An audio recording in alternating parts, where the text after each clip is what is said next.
శ్రీమాత్రే నమః శ్రీ గురుభ్యో నమః. తదుపరి తులారాశి వారికి సంబంధించి సూర్యగమనంలో ఉన్నటువంటి మార్పులని ఉద్దేశించి ఆగస్టు 17వ తారీఖు నుండి చూసుకుంటే మనకు ఫిబ్రవరి 4వ తారీఖు వరకు కూడా విశేషమైనటువంటి సత్ఫలితాలు పొందేటువంటి అవకాశాలు ఉన్నాయి. అలాగే తులారాశి వారికి ప్రథమ వ్యయాధిపతి 12వ స్థానంలో కుజుడు ఉన్నాడు. ఈ వ్యయాధిపతి కుజుడు వక్రంలో ఉంటే ఏమవుతుందంటే భూమికి సంబంధించి చికాకులు, రిజిస్ట్రేషన్లు కాకపోవడం, పేపర్ వర్క్స్కి ఇబ్బంది పడడం, ముఖ్యంగా భూమి నుంచి వీళ్ళకి ఏదో ఒక క్లాషెస్ అవుతూ ఉంటాయి.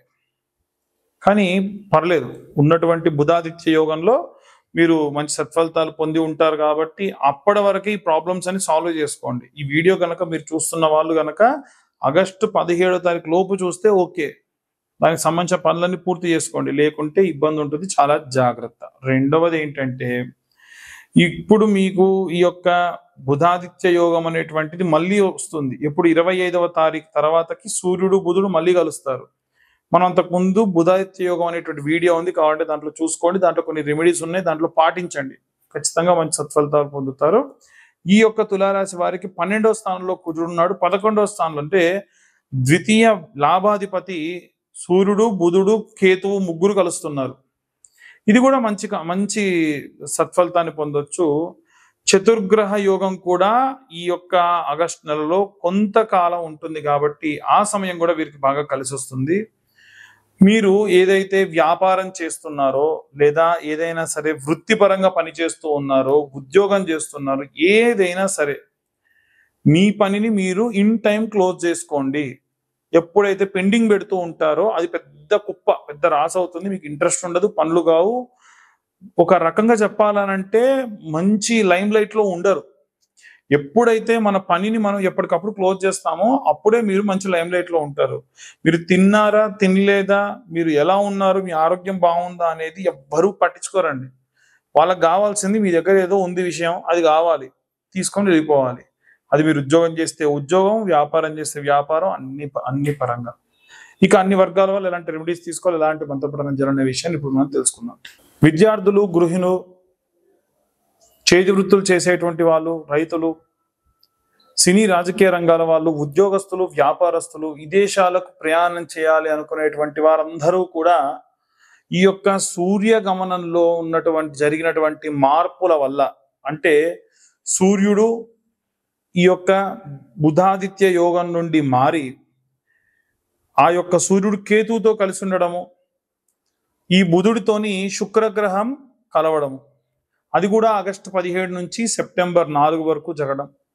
దీని వలన కొన్ని రకాలైనటువంటి మార్పులు, విశేషమైన మార్పులు ఉంటాయి. ఎందుకంటే అంతకు ముందు మనం చెప్పిన వీడియోలో క్లియర్గా ఏం చెప్పామంటే 4 కానీ 5వ స్థానాలు కానీ ఏవైతేనే యోగ్యం పొందేటువంటి జాతకము, అంటే మీ యొక్క 5వ ఇంట గనక ఒకవేళ ఏమైనా యోగములు ఉన్నాయనుకోండి, ఇప్పుడు ఇలాగే సూర్యకేతువుల యొక్క కలయిక ఉండడము, సూర్యుడు స్వస్థానంలోకి రావడము, అలాగే ఈ యొక్క కేతువు మాత్రము నీచంలో ఉండడము. దీని వలన కేతువు చేసేటువంటి లాస్ అనేటువంటి సూర్యుడు తగ్గిస్తాడు. ఎందుకంటే సూర్యుడి శక్తి ఎక్కువ ఉంటుంది సాధారణంగానే, ఆయన స్వక్షేత్రంలోకి వస్తున్నాడు, ఇంకా మంచి లాభం అనేటువంటిది ఉంటుంది. కాబట్టి ఈ బుధుడు శుక్రుడితో కలిసి ఉండడం, అది కూడా సెప్టెంబర్ 4వ తారీఖు వచ్చేసరికి ఈ బుధుడు కూడా మళ్ళీ బుధాదిత్య యోగంలోకి వచ్చేస్తాడు.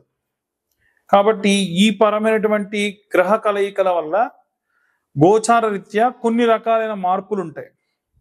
ఎలా అంటే సూర్యుడు కేతువుతో కలిసి ఉండడం వల్ల ఏవైనా పెండింగ్ పనులు ఉంటే అవన్నీ కూడా సాల్వ్ అవ్వడం, వీలైనంత వరకు కూడా అమ్మవారికి సంబంధించిన ఆరాధన చేసుకోవడం, దుర్గా కవచం అనేటువంటి శ్లోకం ఉంటుంది, అది నిత్యం వినడం. అది ఎప్పటి నుండి? ఆగస్టు 16 వరకు కూడా మనము గత వీడియోలో చెప్పుకున్నాం.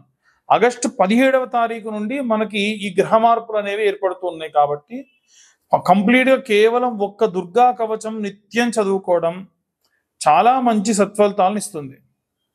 అలాగే ఈ యొక్క బుధాదిత్య యోగం ఏర్పడినప్పుడు గత వీడియోలో బుధాదిత్య యోగానికి సంబంధించి మనం ఒక వీడియో చేసుకున్నాము. దాంట్లో క్లియర్గా సూర్యగ్రహానికి సంబంధించి ఏం చేసుకోవాలి, అలాగే బుధుడికి సంబంధించి ఏం చేసుకోవాలని చెప్పుకున్నాం. అయితే ఇక్కడ ఏమవుతుందంటే కుజుడు కన్యలోకి, అలాగే సూర్యుడు వచ్చేసి ఈ యొక్క సింహరాశిలోకి స్వక్షేత్రంలోకి రావడం, సెప్టెంబర్ 4వ తారీఖు వరకల్లా బుధుడు కూడా శుక్రుడితో కలిసి ఉన్నటువంటి స్థానం నుండి మళ్ళీ ఈ యొక్క సింహరాశిలోకి రావడం, చాలా మంచి సత్ఫలితాలు పొందవచ్చు. అందులో భాగంగా మీరు అమ్మవారికి సంబంధించిన ఆరాధన, అలాగే శ్రీమాత్రే నమః అన్న మంత్రం అందరూ కూడా నిత్యం 108 సార్లు శ్రీమాత్రే నమః అన్న మంత్రం చదవడం, అలాగే నవధాన్యములతోని నిత్యము వీలైనంత వరకు కూడా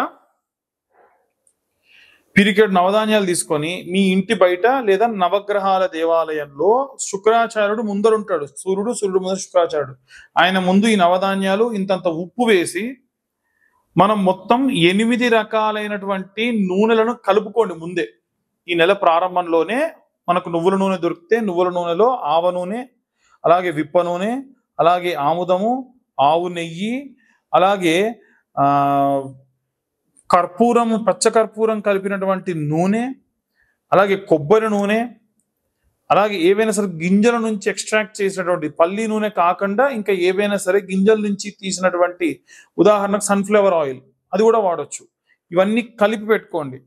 అమ్మో ఇంత ఎలా అంటే అన్ని కొద్దిగా కదండి, నెల రోజుల పాటు రావాలి కాబట్టి మీ ఎక్కువ మొత్తంలో నువ్వుల నూనె కొన్న ఆవు నెయ్యి, కొంచెం ప్యూర్ ఆవు నెయ్యి, కొంచెం ఆముదము, కొంచెం ఆవ నూనె, ఇలా అన్ని కలుపుకొని నిత్యము కూడా ఆదిత్యాయ చ సోమాయ మంగళాయ బుధాయ చ గురు శుక్ర శనిభ్యశ్చ రాహవే కేతవే నమః. అంతే, చాలా సింపుల్ మంత్రం. ఈ మంత్రం చెబుతూ నూనె, ఆ ఉప్పు వేసినటువంటి నవధాన్యాలు వేసినటువంటి దానిపైన మట్టి చిప్పలో నూనె పోసి దీపం వెలిగించండి. నవగ్రహాలకు సంబంధించినటువంటి ఈ యొక్క కంకణాలు దొరుకుతున్నాయి మనకు ఈ మధ్య, దాన్ని గట్టిగా ఇలా పట్టుకొని తిప్పారనుకోండి, ఇలా తిప్పుతూ ఉన్నారంటే ఇలా దగ్గరకంటే ఒక ఒత్తిడి అయిపోతుంది. దాన్ని వేసి దీపం వెలిగించండి. సూర్యగ్రహం వల్ల, చంద్రగ్రహం వల్ల, బుధగ్రహం వల్ల, శుక్రగ్రహం వల్ల, గురుగ్రహం వల్ల, కుజగ్రహం వల్ల, రాహుకేతుల గ్రహాల వల్ల, ఇలా ఉన్న శనిగ్రహం వల్ల, అన్ని గ్రహాల వల్ల ఉన్న దోషములు కూడా ఈ దీపారాధన చేయడం వల్ల, మంత్రం చెప్పడం వల్ల, ప్రదక్షిణాలు చేయడం వల్ల, నిత్యము 21 ప్రదక్షిణాలు సవ్య దిశలో, 6 ప్రదక్షిణాలు అపసవ్య దిశలో ప్రదక్షిణాలు చేయాలి. ఇలా చేస్తే జాతకరీత్యా ఉన్నటువంటి ఎన్నో రకాలైనటువంటి పాపభూయిష్టమైనటువంటి దోషములన్నీ కూడా పోతాయి. విశేషంగా మీరు దుర్గా కవచం వీటితో పాటు చదువుకోవడం వల్ల, అమ్మవారు చదవడం వల్ల లేదా వినడం వల్ల, అమ్మవారు ఎప్పుడూ ఒక రక్షణా వలయంలో ఏర్పడి మిమ్మల్ని మీ ఇంటిని కాపాడుతూ ఉంటుంది. కాబట్టి వీలైనంత వరకు కూడా ఈ యొక్క దుర్గా కవచము, నవగ్రహ ఆరాధన, నవగ్రహాలకు ప్రదక్షిణ, దీపారాధన చేయడం విశేషమైన సత్ఫలితాన్ని ఇస్తుంది. ఇవన్నీ కూడా గోచార రీత్యా చెప్పేటువంటి విషయములు మాత్రమే. పూర్తిగా మీ జాతకం విశ్లేషణతో కావాలనంటే 2025 రూపాయలు చెల్లిస్తే మీ పేరు, date of birth, time, place కింద ఉన్న నెంబర్కి వాట్సాప్ చేయండి. పూర్తిగా జాతకం విశ్లేషణతో మీ దాకా అందించడం జరుగుతుంది. ఈ యొక్క జాతకం చెప్పించుకున్న వారికి ఖచ్చితంగా ఈ జాతకంతో పాటుగా ఒక కరుంగలి మాల లేదా జ్వాలాముఖి మాల, మీరు ఏది అడిగితే అది ఉచితంగా ఇస్తా. అది కేవలం మన ఛానల్ సబ్స్క్రైబర్స్ కి మాత్రమే. వీలైతే ఆ వీడియోని కూడా మాకు పంపిస్తే మేము ఇంకా ఖచ్చితంగా మీ దాకా అవన్నీ కూడా, అంటే మీరే మాకు పంపించారు, మన ఛానల్ సబ్స్క్రైబర్సే పంపించారని మాకు తెలియాలి కదా. నేను చెప్పినటువంటి ఈ యొక్క మాటలు మీకు ఇన్ఫర్మేటివ్ గా అనిపిస్తే ఈ వీడియోని ఇంకో నలుగురికి షేర్ చేయండి, లైక్ చేయండి, సబ్స్క్రైబ్ చేసుకోమని కోరుతూ ఉన్నాం. దాని వలన ఛానల్ పురోభివృద్ధికి మీరు కూడా దోహదపడే వాళ్ళు అవుతారు. ఇంకా మరికొన్ని వీడియోలు మీ దాకా తేవడానికి కుదురుతుంది. సర్వే జనా సుఖినో భవంతు. స్వస్తి.